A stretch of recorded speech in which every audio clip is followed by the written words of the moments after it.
بنی اسرائیل میں ایک شخص چوری ڈکیتی اور قتل میں بہت مشہور تھا اور نہایت معمولی بات پر کسی کو قتل کر دیتا تھا۔ کرتے کرتے اس کے ہاتھ سے 99 افراد کا قتل ہو گیا۔ اس کے بعد اس کے دل میں احساس پیدا ہوا کہ مجھے بھی تو اللہ کے یہاں جانا ہے۔ چنانچہ یہ فکر بڑھتا رہا اور لوگوں سے معلومات کرتے ہوئے سرگرداں پھرنے لگا کہ کیا میری توبہ قبول ہو سکتی ہے یا نہیں۔ کسی عالم شخص سے ملاقات کی فکر ہوئی کہ معلوم کیا جائے کہ ایسے شخص کی توبہ کیسے قبول ہو سکتی ہے یا ہو سکتی ہے یا نہیں۔ لوگوں نے ایک عابد شخص کے پاس جانے کا مشورہ دیا۔ اس شخص نے اس کے پاس جا کر مسئلہ معلوم کیا کہ کیا میری توبہ قبول ہو سکتی ہے اور کیا میری مغفرت ہو سکتی ہے جبکہ میں نے 99 انسانوں کی جان لی ہے۔ تو اس عابد کو مسئلہ معلوم ہی نہیں تھا، اس لیے اس نے اپنی عقل سے قیاس آرائی کی کہ جو آدمی 99 انسانوں کی جان لے سکتا ہے اس کی مغفرت کہاں سے ہوگی۔ چنانچہ اس نے کہہ دیا کہ تیری توبہ قبول نہیں ہوگی۔ اس بات پر پھر اس شخص کو غصہ آیا اور اس نے غصے اور جلال میں آ کر اس کو بھی قتل کر کے 100 قتل پورے کر دیے کہ جب میری توبہ قبول نہیں ہوگی تو لاؤ تجھے بھی قتل کر دیتا ہوں۔ اس طرح اس نے 100 انسانوں کا قتل کر دیا، مگر اس کے دل میں تردد باقی رہا کہ میری مغفرت کی کوئی شکل ضرور ہوگی۔ اس لیے اس نے لوگوں سے پھر معلومات کا سلسلہ جاری کر دیا کہ روح زمین میں سب سے بڑا عالم کون ہے، اس سے جا کر معلوم کروں گا، وہی صحیح مسئلہ بتا سکتا ہے۔ آخر لوگوں نے اس کو بتلایا کہ فلاں جگہ ایک عالم رہتا ہے، اس سے جا کے معلوم کرو۔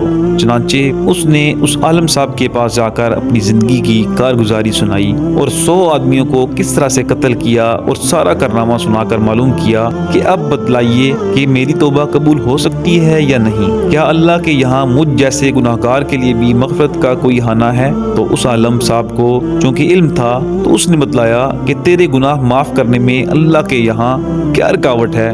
اللہ کی رحمت کا سمندر تجھ جیسے گناہگاروں کے گناہوں سے بہت بڑا اور بہت وسیع ہے۔ چنانچہ اس عالم صاحب نے مشورہ دیا کہ تم فلاں جگہ سفر کر کے جاؤ، وہاں کچھ اللہ کے بندے رہتے ہیں اور ان کا مشغلہ صرف اللہ کی عبادت ہے۔ ان کے ساتھ مل کر اللہ کی عبادت کرو اور نادم ہو کر سچے دل سے اپنے گناہوں کی معافی مانگو، انشاءاللہ تمہاری توبہ قبول ہوگی۔ جب اس شخص نے آدھا راستہ طے کر لیا تو ملک الموت آ گئے اور اس کی موت ہو گئی۔ اب اس کی روح لے جانے کا مسئلہ کھڑا ہوا، کیونکہ آسمانوں سے رحمت کے فرشتے بھی آئے اور عذاب کے فرشتے بھی۔ رحمت کے فرشتے نے کہا کہ اس کی روح لے جانے کا حق ہم کو ہے، اس لیے کہ یہ سچے دل سے تائب ہو کر عبادت کے لیے جا رہا ہے۔ اور عذاب کے فرشتے کہنے لگے اس کی روح لے جانے کا حق ہم کو ہے، اس لیے کہ اس شخص نے کبھی کوئی نیک کام نہیں کیا، پوری زندگی معصیت میں گنوا دی۔ اسی دوران آسمانوں سے آدمی کی شکل میں ایک فرشتہ آیا۔